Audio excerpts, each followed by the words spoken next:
One of the highlight scenes of Hands Through Face would be a scene with Cassandra's hands going through Mr. Paradox's face. You literally see every pore on his face. It's fantastic effects, very, very cringeworthy. In our development process, we played with different skin thicknesses, and I liked it thinner because we actually want to start seeing the details of her like knuckles in his skin. There's definitely a skull in those heads, and she definitely works around it. And then when the fingers go over the eyeballs pop out, and it's great. So for Hands Through Face, Sean and the VFX team started out with comic book reference. There's some key comic book frames that we really tried to match, where it goes straight up through here, and her fingers like to come out the nostrils and the eyeballs and the ears.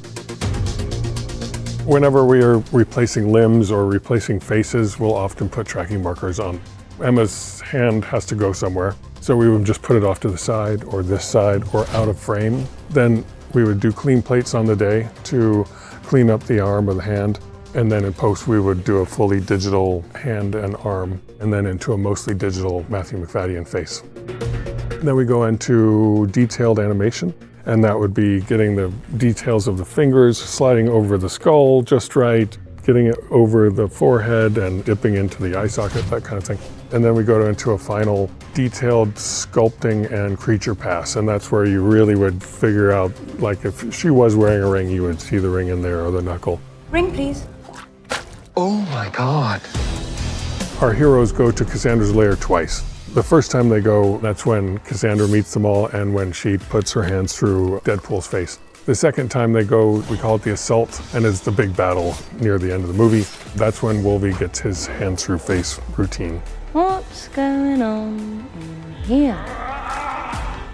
The assault is a really great example of just a huge collaboration between stunts, camera department, visual effects, props, everything. For a superhero movie, we tried to keep the whole movie fairly grounded. Whenever we can do live action stunts, we do them always as much as we can.